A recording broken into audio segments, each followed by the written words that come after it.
Hello guys 100 days ఛాలెంజ్లో day 6 అనమాట. So ఈరోజు challenge వచ్చేసరికి ఎగ్ కర్రీ ఎలా చేస్తారో చూసేద్దాం పదండి. ఇవాళ గుడ్ల కర్రీ ఎలా వండాలో చూపిస్తాను.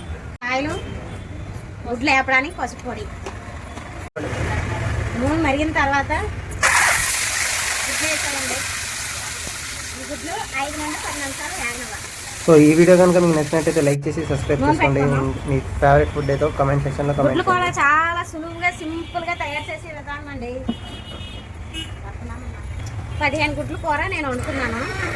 ఇందులో ఒక 6-7 పచ్చిమిరపకాయలు వేయండి.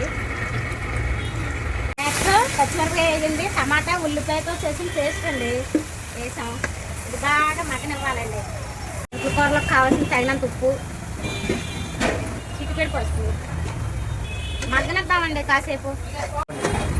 ఇలా ఉల్లిముద్ద, టమాటా, పచ్చిమిరపకాయలు ఇలా బ్రౌన్ కలర్ వచ్చిన తర్వాత 1 కప్పు కారం,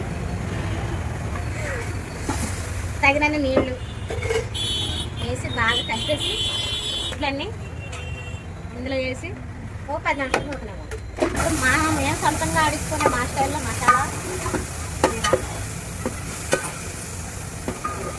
వేసి కలుపుకొని అంతేనండి.